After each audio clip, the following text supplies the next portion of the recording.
Okay, and we're live. Um, Good evening, everyone, if you're tuning in from the UK, and good morning or midday if you're tuning in from the US or from wherever else you're tuning in from. A very warm welcome.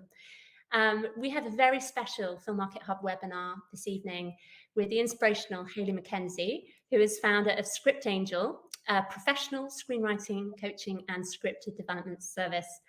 Hayley, welcome. Thank you for joining us. How are you today? I'm really good. Thank you for having me. I'm Oh, looking forward to talking all things TV pilot scripts. well, we're absolutely thrilled to have you. Um, to everyone watching, the subject of today's webinar is how to write a killer TV pilot and what to include in your series Bible. Particularly relevant to our current contest, which is the Filmarket Hub International English Language TV Pilot Contest, which is still open for submissions until June the 16th.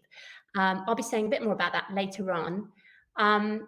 But Hayley, you've been a pioneer in the UK providing coaching and scripted development services to both emerging writers and the industry.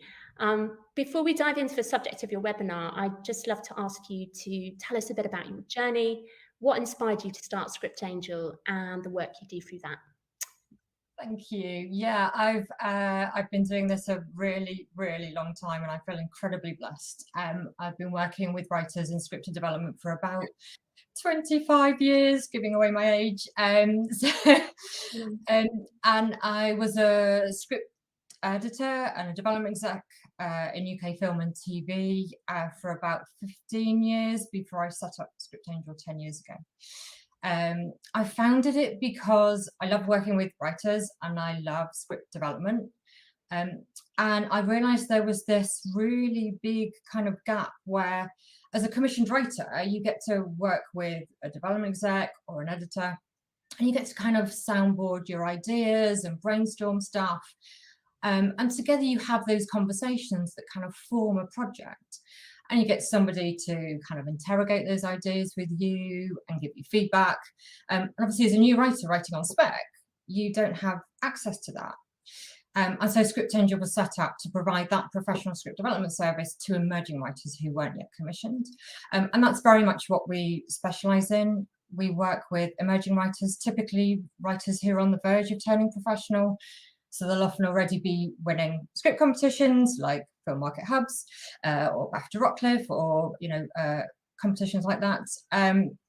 But there's often a little bit of a gap between what they're doing on the page there and what an agent or the industry might be looking for. So we help them elevate their portfolio to that level.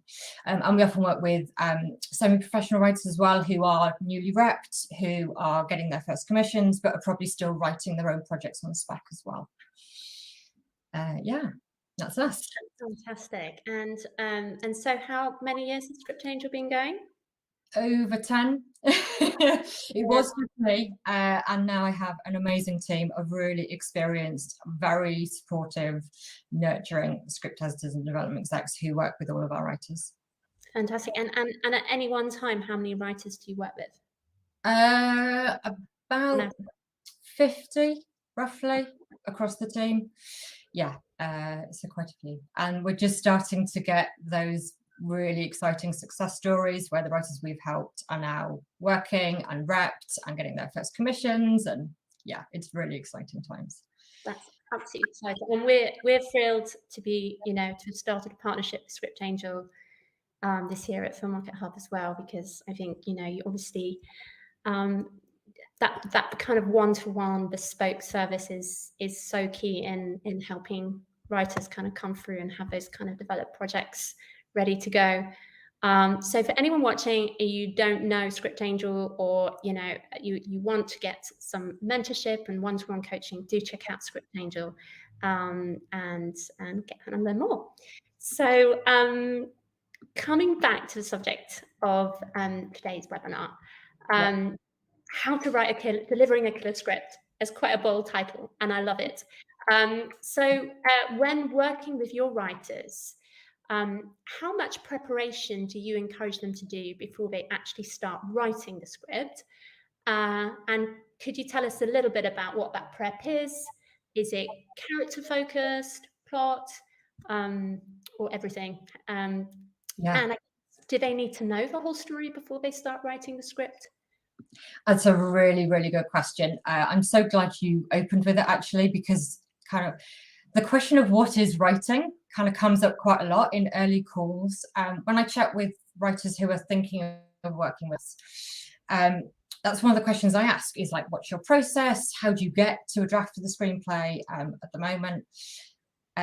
Because there's a bit of a misconception, especially with earlier stage writers, that screenwriting is the point at which you open Final Draft or your preferred screenwriting software package, and you start writing scenes, and you go from page 1 to page 60 if it's a pilot, or 90 or 100 if it's a film, and that's the screenwriting process. And it's absolutely not. Screenwriting is all the work that comes before that. And a lot of what we do on the coaching is help our writers develop that more professional process. There's quite a big difference between just kind of diving in to write your script when you first get an idea and coming to it much later in the thinking process. So in the professional space, the reason it kind of works the other way around is when you're a working writer, the idea is you develop an idea and you do lots of thinking, but you don't actually write the script until you've been commissioned. That's the ambition. That's where we're trying to get to. We're trying to get to a point where we pitch an idea, then we get commissioned to write the treatment, as in paid, and then they love the treatment, you do a few drafts, and then you get commissioned and paid to write the script. That means that you've got to have worked out pretty much everything about your idea before you write the script, because in the professional space, that's the last stage of the process.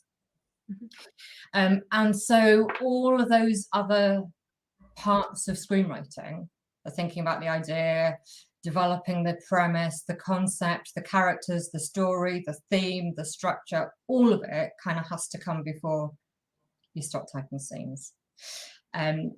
So the short answer to the question is all of it has to happen before you start writing your script in an ideal world. And that's where you need to get to as a professional writer, ideally. Obviously, we recognize that most writers start their screenwriting journey by starting to write scripts, right? Just have idea, write screenplay, and then try and figure out all the issues with it and address the story and all those other things later. So we're very conscious that we're helping our writers develop that professional process, but that's the ambition, is that you've done all the thinking, because really screenwriting, as we all know, is thinking. It's not time tippy-tappy at the keyboard, it's thinking time. And thinking of ideas and creating ideas and interrogating ideas and questioning it, all of that has to come first. And that takes up about, I would say, again, in the professional space, you're probably spending most of your time, if you're working in original rather than commissioned, on commissioned shows, you're spending most of your time prepping and developing the ideas rather than actually writing the screenplay. Fascinating. Yeah.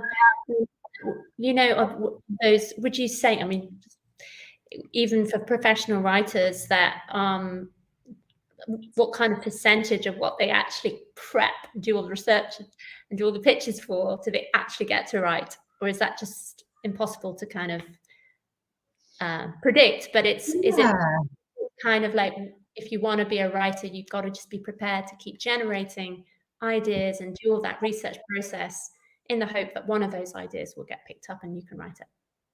Yeah, I think so. A big part of the screenwriter's job is coming up with ideas, as much as it is executing that idea on the page. But even in that spec space, I would say, investing that thinking time before you go to script will pay dividends. The reason, again, we do it is because when you go straight from I've got an idea to writing the screenplay, diving straight in without knowing the story, you'll end up, probably after you've interrogated it, you'll end up binning most of it. And if you don't, you probably should be, in the sense that you're probably keeping stuff because now it's on the page and it's alive in your head, and those characters have really said those things and done those things because you've written the scene.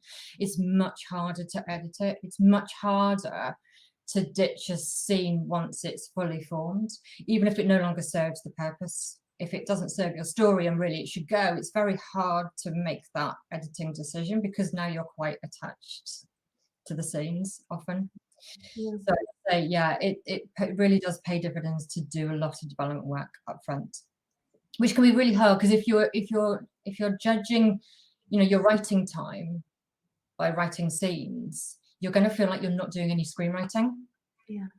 So it's a bit of a kind of mindset shift that you have to make.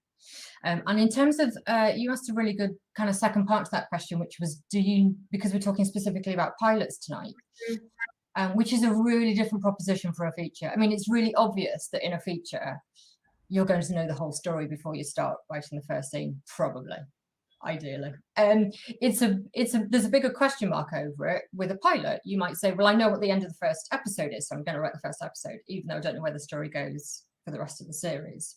Yeah. That happens quite a lot, but I would argue you still need to know where the story goes if you're writing a serialized story. And there's lots of reasons that we can kind of dive into a bit more later. But I think because the first episode is setting up the end of the series, I think you have to know what the end of the series is. It's a bit like, that mirror image we all, are familiar with in feature films. That opening scene and that final scene, one has to pay off the other. Yeah. Everything about that opening is deeply connected to the final scene in your film, and the TV series is no different. So yeah, I think you do need to know where the story goes, which is even more work. Fantastic, though. Really good advice. And do you think, I mean, with that preparation before a writer comes to write a pilot, how much of that would you say is sort of protagonist driven or character driven, and should that inform the rest of the research and the sort of how the story's built, or does it really depend on, maybe the plot is there and then you build the characters after? Yeah, I think it does depend, because you asked another good question kind of as part of that first question, which was around, do you need to know the story? Do you need to have developed all your characters? I think it depends on the writer. So the other interesting thing that I kind of, as I started to work more with earlier stage writers and less with very experienced writers, I noticed that a lot of writers come to screenwriting from different kind of angles. So because I'd worked in TV drama development a lot, I'd worked in relationship dramas and crime dramas. And most of those writers were creating characters first and then forming story off character. But then I started to work in more kind of thriller type genres in film. And I realized that actually there's lots of really great writers, especially in those genres, in those really plotty, twisty, turny genres, that do come up with character secondary. So they come up with a great plot. They don't really know who's in it. They haven't got, it's not character driven at all. It's just a great idea and great stuff is happening and it's full of intrigue and twists. And then the characters are developed afterwards. And no one way is better than another at all. As long as all of those elements of the script are really fantastically developed by the end, it doesn't matter what order you do them in. It just depends how ideas come to you, whether a concept comes to you or a plot comes to you or characters and a world come to you. Everybody's different and it doesn't matter. There's no right way of starting, but it all needs to be absolutely solid by the end of the process. That's so liberating, the way you've just described it, because I think everyone is different, aren't they? And everyone has a different process. And I think it can be a mistake when, especially when you're a new writer and you're told this is the way you must do it. And not everyone functions that way, and so that's really liberating. I'm sure a lot of our listeners will really benefit from that. So that's brilliant. Thank you. Okay.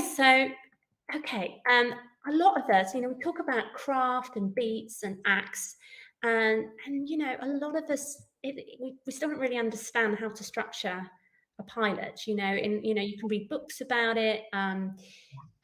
Could you in a sort, I know we haven't got much time tonight, we've got lots of questions, but what would you say about going about, again, I suppose it's the preparation phase. How do you structure your script? How do you structure your pilot in terms of acts and beats?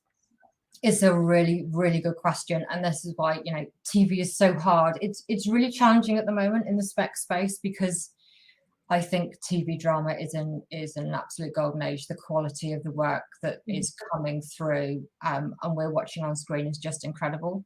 But writing a pilot, I think, is much harder than writing a feature because of that challenge, which is your pilot episode is functioning as both the first part of a longer story, but it also needs to have a beginning, middle, and end of its own, and it needs to hook. And I think that's incredibly hard to do. The biggest, I would say, the biggest challenge I find in developing pilots is most of the time what gets pitched to me for the pilot episode is the setup. So many times, and I understand why it happens, writers think that basically the inciting incident for the series story happens at the end of the first episode. And I think that's really tricky to take that approach. You can do it. It absolutely can be done. I've just read one today, actually, which is on my slate at Studio 21. And the story really gets going at the end of the pilot. And I think that's really problematic. But my writer might want to keep it in that form. And I'm trying to figure out ways in which we can make everything really hooky and get all the elements of the show into the first ep, even though we haven't started the story that is really the premise of the show. Ideally, I would say the premise of the show and the inciting incident happens in the first 5 minutes of your pilot. So I can give another example that as well as working with emerging writers, we're sometimes brought in to do scripted development for production companies and producers. And there's a really experienced writer and production company that I'm working with at the moment. And even there, it's a writer who's adapting her own novel. Obviously, I can't say who or what, but you know, she's incredibly experienced. She's a showrunner, adapting her own novel. And the pilot episode that I read when I came on board, none of what the show is about was in the first episode. It was all a setup. It basically got the gang together, which is great, except it's not, because all the things I love about the show, which is these characters in the field interacting in a particular way, a certain dynamic playing out, a certain narrative drive at play as the show's kind of hook and premise, none of it was there.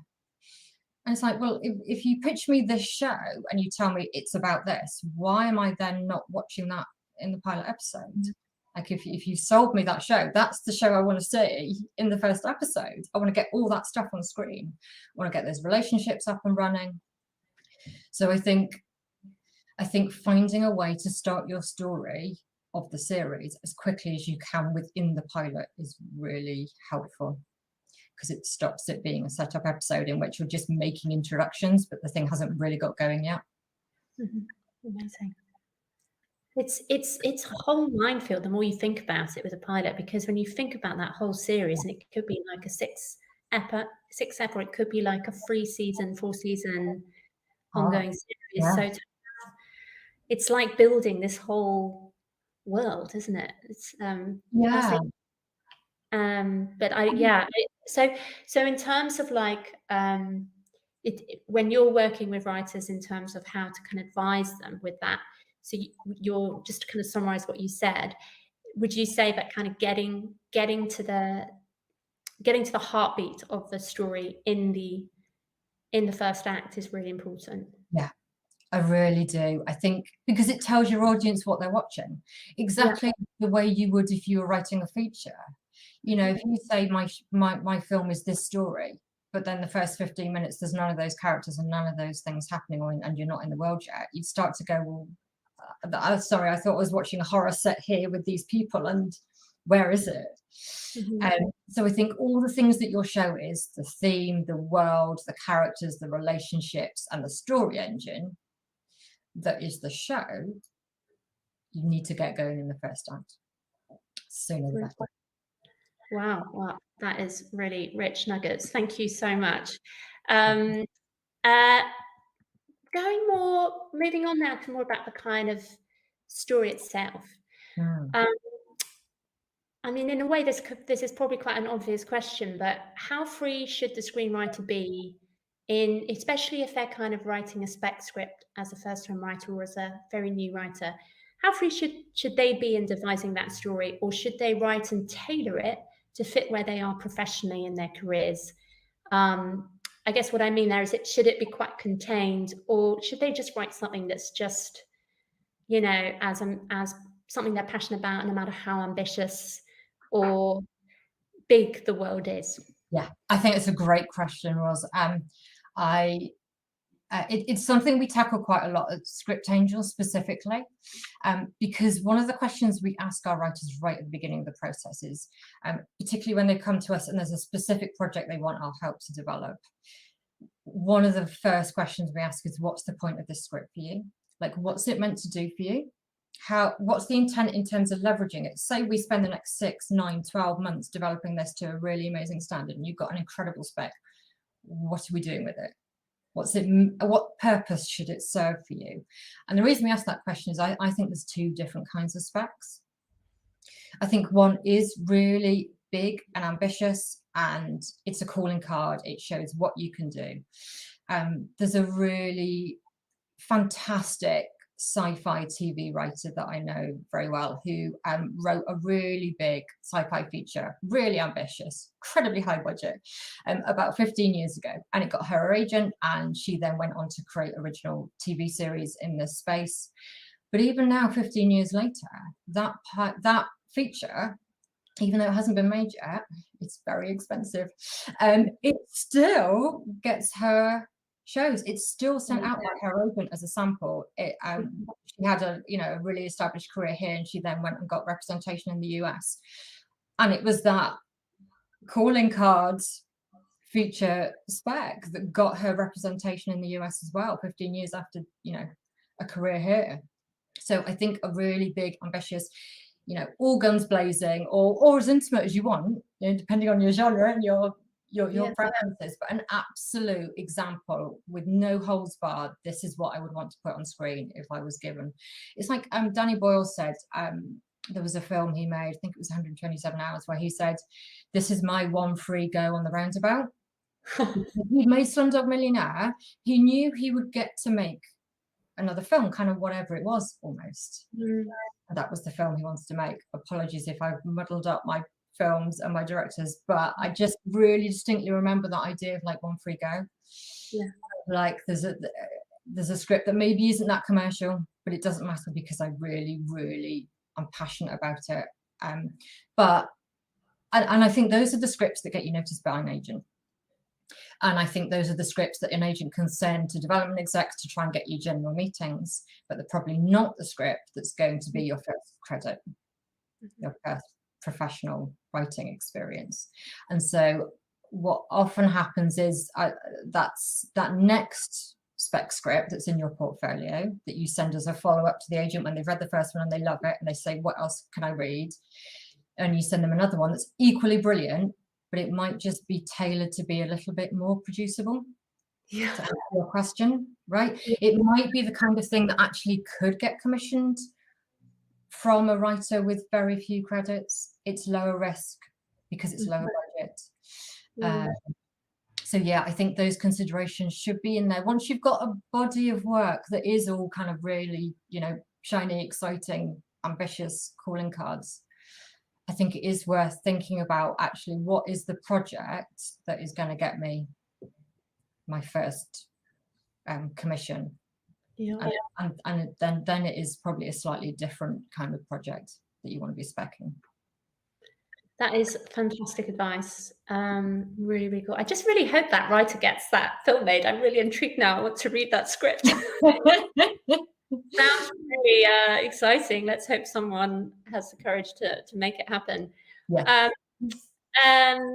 Okay, so this is such a hard question, but what do you think is the most important thing to consider in writing an outstanding script? Would you say craft comes before voice, or is it, does it really have to be everything? Yeah, I think it really does have to be everything. And I think because I think we chatted about this a little bit previously, and one of the other parts of that question was like, yeah, is it craft or is it voice or is it the idea and the originality?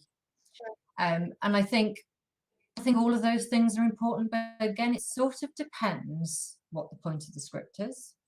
Yeah. So the reason I say that is I think sometimes sometimes you're looking for just a really original voice, and it kind of doesn't matter if it's shining through in an idea that isn't that original, right?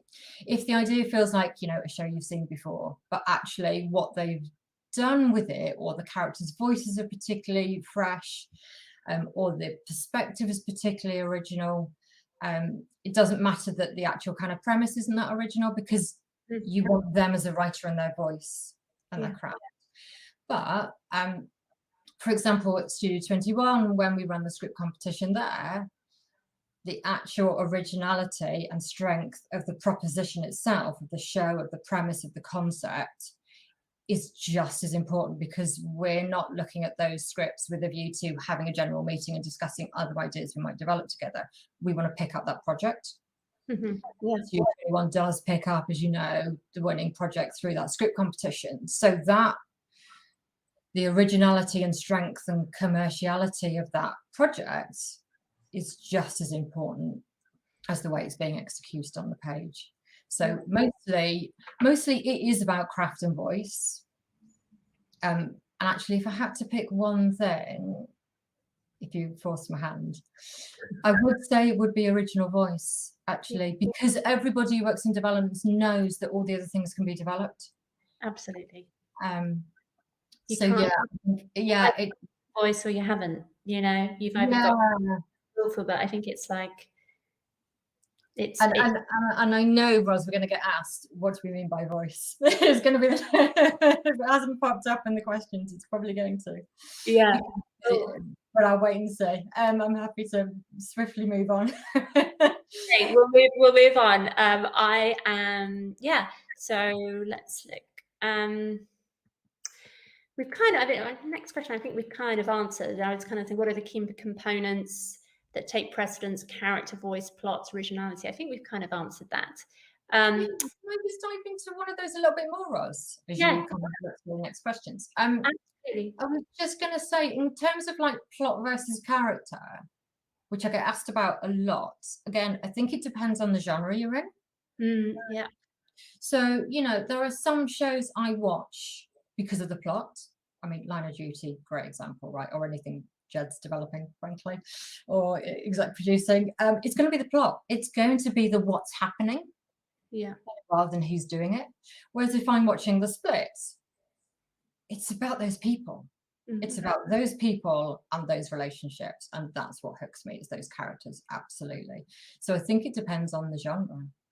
Yeah, absolutely. I suppose it depends on, because if it's a comedy, it's got to be funny. Whether it, you know, you can, the voice is important, but it's also can be funny maybe without having like a specifically razor sharp, unique voice. It could still be funny, or a thriller could still be thrilling, you know, without necessarily being exceptionally different, you know. Yeah, I think kind of figuring out what your strengths are as a writer, you know, and one of the ways of doing that is probably, you know, but also it's kind of how do ideas come to me, because that tends to be what you're going to be strongest at on the page. And really leaning into that, but then being aware that those other aspects of the craft you might need to work a little bit harder on will help you, because ultimately, it all needs to be at a certain level.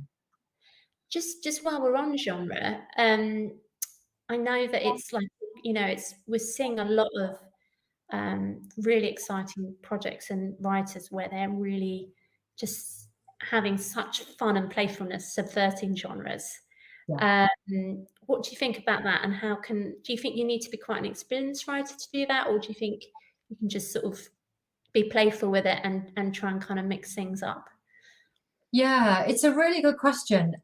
Genre has always been really, really important in features, partly because it's a marketing tool, essentially, which is that your feature film is going to be marketed as a particular genre. You know, whenever it's described, it's going to be described with its genre listed. You know, it's a great new action film, it's a great new horror film. You know, it's how it's the language we use, and so audience have certain expectations. If they go and watch a film that's been sold to them as a horror, that's what they're expecting, and you have to be able to deliver that. And I think if you're blending genres or subverting genres, I think you do have to be really skilled, because you somehow have to both reach all those expectations that the audience has come with, understandably, but do it in an original way, and that is incredibly hard. Yeah. I think in TV, genre is less important in terms of the framing of it. So most people, when they're kind of bringing projects onto a slate, aren't looking for a particular genre. They just want an original idea, and it kind of doesn't matter what the genre is. Most TV production companies aren't quite as confined by genre as film is. And that, to be honest, is mostly all about budget and schedules, you know, over the last 50, 60, 70 years. TV just hasn't grown up in the same space with the same audience expectations about genre.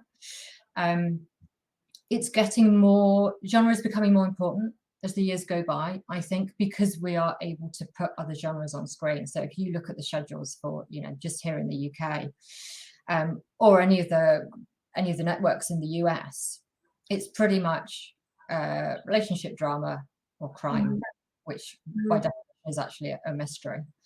And it's very hard to do other things. That's changed enormously since the SVODs came on. And now you can do a sci-fi show and whatever genre it is you want, there's a platform somewhere commissioning it. So I think genre is becoming more important in TV. And also, I guess with the sales, I'm just thinking aloud, but with the sales aspect as well, because there's so many more streamers wanting, in terms of the marketing, I suppose that's quite exactly, and finding their audience. And even now, when you look at, you know, because shows have never been defined by genre within TV, you just tune in at 9 o'clock on BBC One, and it is what it is, and you expect it to be good, but you're not choosing it by genre necessarily. Whereas when you go on any of the streamers, they're categorized by genre. Here's a list of action TV shows, and here's a list of character dramas, and so we are starting to see that shift in TV happen, which means that there's a greater variety of opportunities in terms of the kind of genre you can do in TV, which you absolutely couldn't do 10, 15 years ago. But it does mean that if you're stepping into those spaces, you absolutely have to meet those expectations, because now an audience is choosing it off an image, and it being defined as a horror TV show or a sci-fi TV show. So you have to meet those expectations. Fantastic. Brilliant.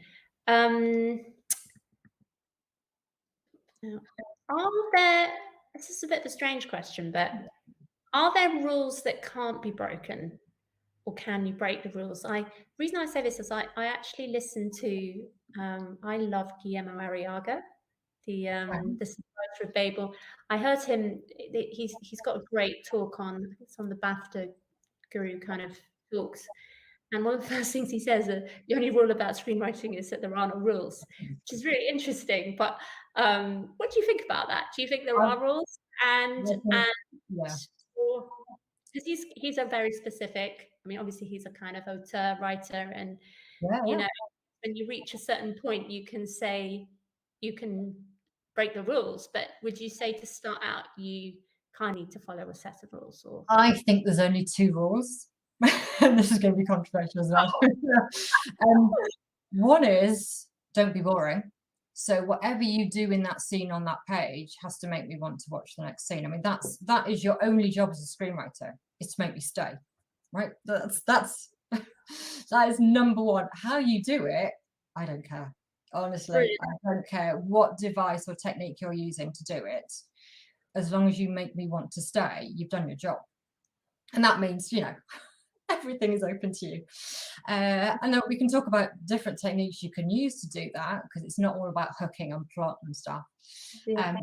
But essentially, you've got to keep me wanting to know what happens next in some way. Yeah. That isn't as plotty as you think it is. But the other one that is kind of the flip of that, because intrigue gets used a lot as a device to do that, right? You tease me, you give me a little bit of information, but not enough that I quite worked out what's going on. So I want to know what's going on. The flip of don't be boring is don't confuse me so much that I give up. Yeah. And so you're kind of you're treading quite a fine line, and I would say there's kind of boundaries on either side of you. You can be as low as you want, as long as you don't lose me completely, and you can be as intriguing as you want, as long as I'm not so bewildered that I just give up and turn off or stop reading. No, that is really, in terms of rules, I think those are the best I've heard. That is really, really great. Yeah, because I suppose I read so many. The joy of doing what I do at Script Angel now, and another kind of personal reason I set it up, is that I have really eclectic tastes. And so when you work in a production company, you tend to gear towards a particular type of thing. And so you're only looking to put that kind of thing on your slate. And I found that really challenging, because I wanted to work on, a horror film one day and a sitcom the next. And so at Script Angel, we do that. We work with writers in both film and TV in absolutely every genre. And so I've had to think a lot about, actually, what is it that's kind of making me stay, and what's making me pull out of that script. And so for me, that's been kind of the best framework I've come up with to try and interrogate what's going on, really, when a script is making me kind of come out of it. I'm trying to work out why, and those two things seem to be the biggest kind of the best definition I can come up with for myself. That's great. Yeah, we've all watched those super, I don't know if they're even high concept TV shows or films where you're like, half an hour in, and you kind of look at your friend or your partner and go, do you have any idea what's going on? Like, no. And it's so clever that it's not clever. Do you know what I mean? But so clarity is really key, isn't it? Just keep to give enough but not give it all away, but to not lose, not be too obvious but not be too complex. So obtuse that and where that line stands, I would just say, Rosalind, is kind of depends a little bit on who your audience is. So another thing I think about a lot, because especially now at Studio 21, we're picking up projects, and we're trying to think about, obviously, who we're going to sell them to, essentially. So which platforms or broadcasters. And so I'm thinking a lot about, well, actually, it's a little bit confusing, but actually, if we're trying to appeal to this particular audience, they're used to that kind of show. They're used to having to work that hard. Yeah. Whereas if I'm selling a show to a broadcaster that's a bit more mainstream, actually that audience absolutely wants to be challenged, but only set to a certain point. Yeah, that's really good advice. Yeah. Wow. Okay.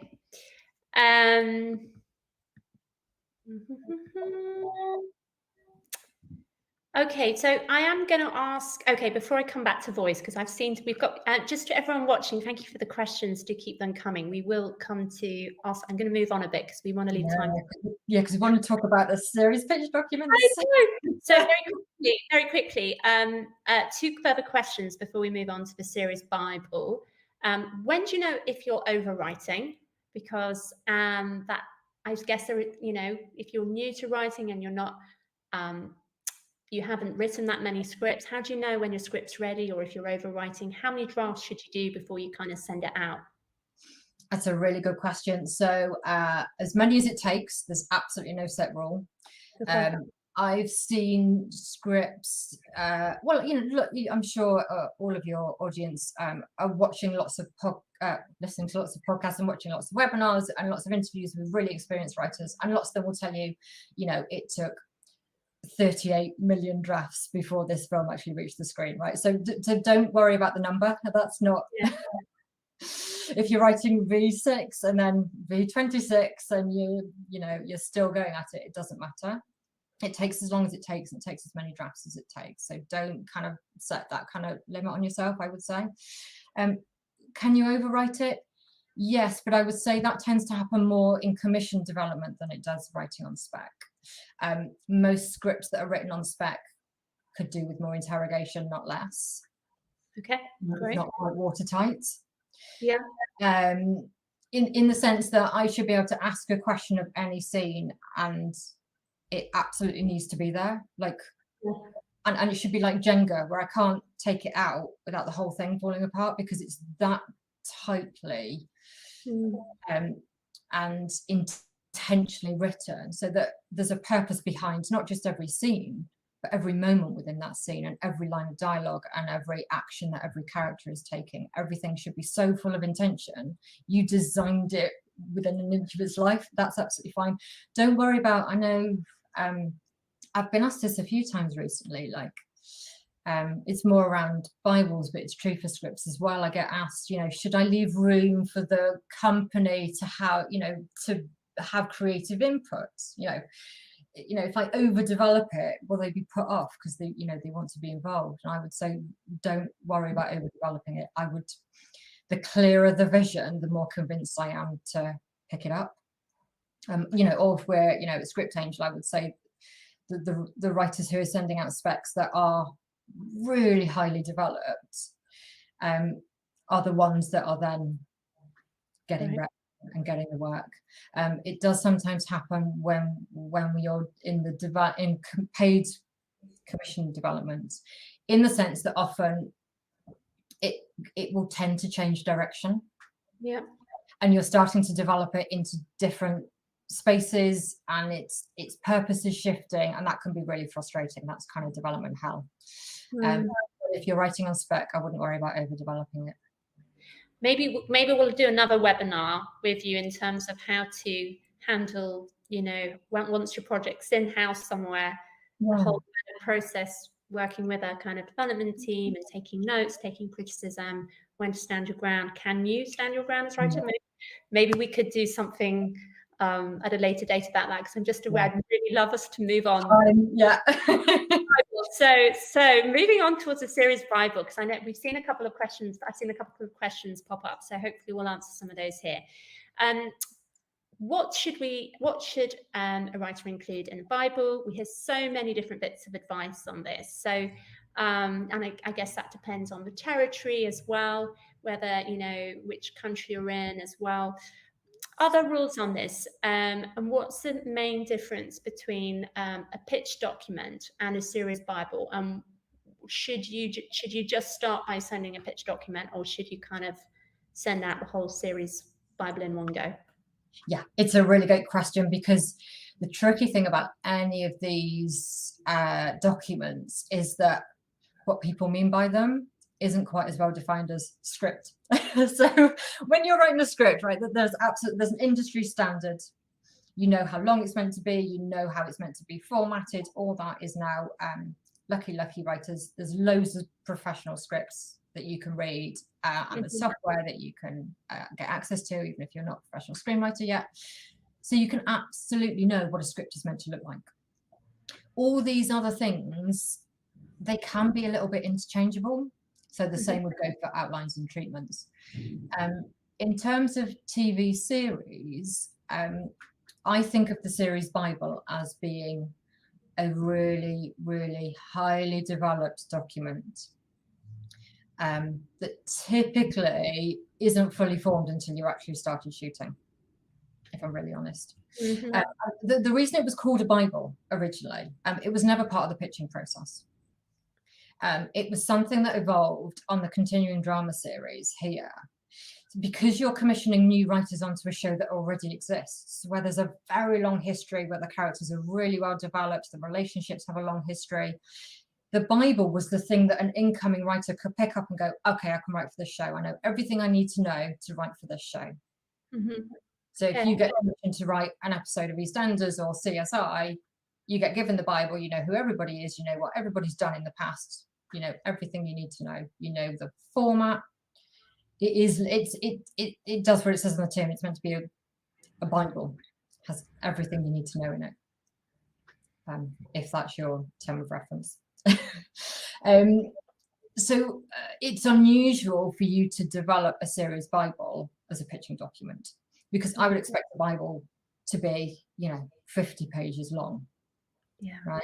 It's a blueprint that contains absolutely every imaginable piece of information, and I don't need that much information in order to know whether I want to pick the show up or not. Yeah. And it's interesting, actually, Rosalind, just kind of anecdotally, because obviously, you know, we've partnered with Filmarket Hub, which we're really excited about as well, and quite a lot of our writers are now putting their projects on. They're very exciting projects, and they're very excited by that opportunity. And one of the things that has thrown them is the requirement to have a series Bible. Their understanding of a Bible is something really substantial that has the answer to every question. And what we're used to developing on spec is a series pitch document, which is much shorter. And I guess from new production companies, they're not going to read a 50-page document and probably put them off. They just actually want to read a 2-page or 3-page pitch that grabs their attention.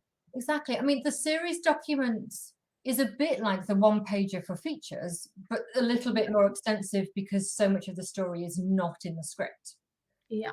So it's meant to serve the purpose of giving context.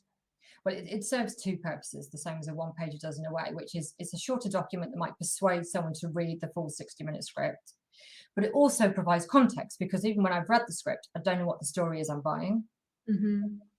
Because I didn't get to the end of it in 60 minutes, because the story happens in episode 2, 3, 4, 5, and 6. So the idea of the series pitch document is just an accompanying piece of work for context for the pilot, to tell me actually where does the story go after this. And you might also add other things into that as well. You might talk about the themes of the show.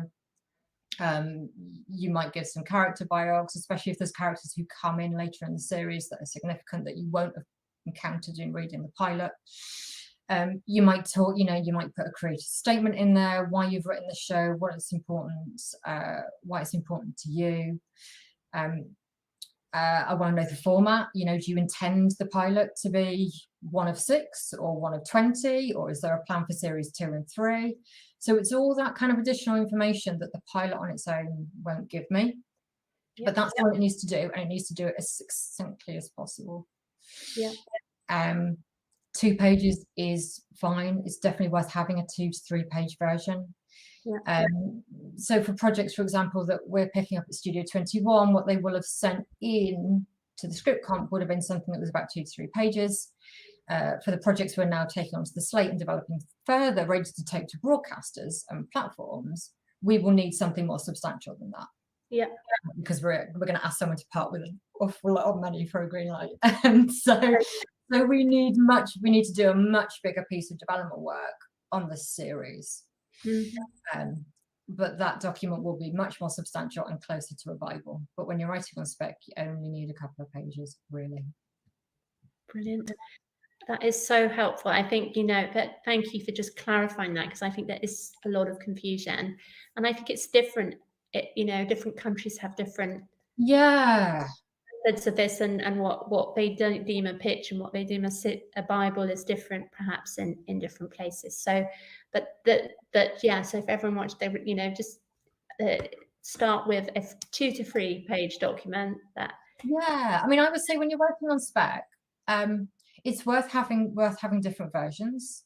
It's a bit like, so when I used to script edit on the brilliant Casualty, award-winning show, and very recently award-winning too.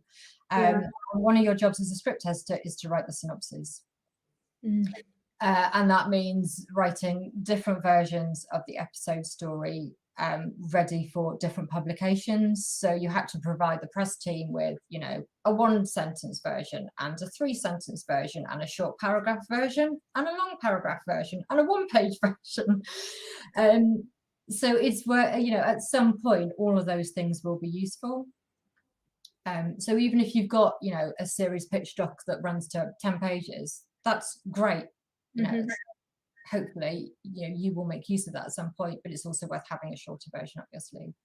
And it depends who's, you know, if someone's asking for it, or if a competition is asking you to submit it, they should tell you rough page count if they use a term like Bible or pitch doc. Okay. They should say how many pages they're looking for. That's great feedback. Thank you. We will clarify that as Yeah, well. I think it's true for us as well with Studio 21, you know, because a while to realize actually just using the term, you needed a bit more behind that in terms of what did I mean by that? What am I actually looking for? Totally. And just, you know, again, with the actual document, you know, we're getting, you know, we're living in, you know, especially in the TV space, but also in the TV space and also in the film space, I guess there's greater sophistication. There's so much talent out there. How polished should your document be in terms of kind of picking up the tone of the project, visuals, you know, having it presented in a very slick, designed way? Is that, you know, obviously not everyone might be able to afford that, but is that a kind of worthy investment? It's another really great question, Rosalind. I would say, in terms of an accompanying document to give context for the pilot, it can be just prose and really simple and only a couple of pages. It doesn't need a single image on there in the first instance. Right. That said, a lot of writers, you know, are creating with a mood board, you know, it's part of the visual development is a part of their development. They're not just developing words, they're developing images, and they're gathering images as they develop the show. I think if you're already working in that, if you use images as part of your process and you're comfortable with it, it absolutely does no harm to create a document that includes some images. But if you're not and you don't worry about it. It's a bit like the question, you know, filmmakers get asked, or I get asked in the film space a bit about, you know, I've written a screenplay. Should I now go and produce a teaser or a short as proof of concept for the feature screenplay I've got? And my answer would always be, it depends how good a filmmaker you are, right? If you've written an amazing script, but you don't have the resources or the skills to produce an amazing visual representation of that in short form, don't do it, because you'll damage the chances of the script. If the script is better than the short you're going to produce, then don't go down the short road or the teaser road. It depends. The accompanying project has to be as good as you are as a screenwriter on the page. So play to your strengths and don't worry about it if imagery is not your thing. That's really, really good advice, because I've also worked in the scripted development space, and it is really interesting. You do get these really snazzy documents through that are absolutely amazing, and then you read the script and it's actually like doesn't quite live up to the document. And at the same time, you know, it really does, a really good presented pitch document, which looks stunning, does really hook you in. So, you know, it can work in. Yeah, and a lot of people now are talking about pitch decks. Which again is another pitching kind of document. But again, you don't need to be doing it on spec. It's something that a production company will probably develop in order to sell the show. Yeah, absolutely. Yeah. Fantastic. I think we've kind of covered all the stuff about the Bible. I'm really keen just in the last sort of 5 minutes to try and just see if we can answer. Thank you. This has been I feel like an hour has flown by. We could just sit and chat for another hour, but I know that you have to go soon. So I'm just gonna like see if we haven't covered any of the questions. Yeah, we've kind of covered sort of. Okay, so we've kind of got a question here from Hunter Hewitt. How many TV spec scripts should a person have before they pitch? I guess, Hunter, maybe you mean before you kind of send it off to an agent, or to how many? Portfolio. Yeah, how substantial that portfolio be. The advice we give our writers is you need, I would suggest you need at least 2 amazing spec scripts before you go to an agent. It doesn't matter how many, there's probably quite a lot of not as good spec scripts sitting in your portfolio, right? To get to the point where you've got 2 amazing spec scripts, but you need 2 that are absolutely outstanding, because what will happen when an agent reads a script and they love it, fingers crossed, the first thing they'll say is, what else of yours can I read? And they will expect to receive another script fairly swiftly, not 6 months later when you finished it, having not started it yet. And they'll expect it to be just as good. And it needs to feel like a companion piece. It needs to feel like it's been written by the same writer. Fantastic. That's a whole other thing about agents, which I'm sure you've covered with agents as well. But, so even if it's like starkly different, consistency of voice. So there needs to be a connecting thread through your work, and it might be themes, it might be the genre, it might be your voice and style, or your opinion, what you want to say. But there needs to be some connecting tissue between the specs that you feel are strong enough to send out to people, but definitely 2. But it probably will have taken you a lot more specs to get to that point. So probably not the first 2. Okay. But who knows? And I think last question, we've had quite a few questions, I think, came up earlier, just asking about voice. One question very interesting. Are there any exercise you'd recommend to practice and find one's voice? How do you know if your voice is original? I think everybody has an original voice. I think so. Voice comes through in the work in really different ways, for different writers. It's absolutely your USP, but that could mean lots of different things. Like I say, it could be a theme. It could be something that you dig into in all of your work, whatever genre you work in, whatever the idea is, and however different they feel, you end up kind of asking similar questions because there's something you really want to say or explore or dig into, and that can be your voice.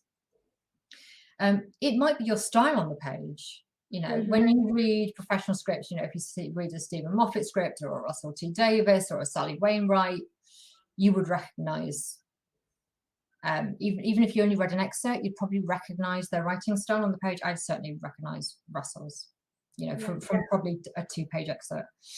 I think voice is about distinctiveness. And I think it comes through practice. And confidence as well. A lot of what we're doing at Script Angel is trying to is building creative confidence. It's getting you to really kind of lean into those instincts, and interrogate your thinking a lot. And with that, hopefully you build confidence in the work that you're putting on the page, because we've asked the right questions of it. So you become more and more sure because you've been forced to come up with an answer, essentially. But yeah, often it's kind of tone and style on the page, or a turn of phrase that's uniquely yours, or the way you write action lines that's particularly distinctive, or the kind of characters you create. It can be anything. It's just essence, really. Is it essence coming out on the page in something that is I think so. And again, not worrying about kind of trying to ape other people's style. It's a bit like being a prose writer, I think. It comes through in the stories and the characters and the way you express those on the page. I hope that helps. It does. No, this has been absolutely fantastic. I'm seeing some more. Okay, I think we've kind of pretty much answered most of the questions one way or another. If there's questions we haven't answered, sorry everyone, do listen to the whole. This is going to be available on YouTube, and it'll probably be shared. Well, it was shared on the Script Angel Twitter feed and the Filmarket Hub. So you'll be able to listen to this again, and I pretty much think we've covered as much as we can in an hour, which has been so rich. Hey, I just feel like you've given us some gold, some like deep nuggets of gold there. So thank you so much. There's so many more questions we could ask you, but we'll just have to invite you back again. And thank you for having me. Well, it's been absolutely fantastic. So, for everyone watching, you please do check out Script Angel if you're interested in pursuing coaching with Hayley and her team.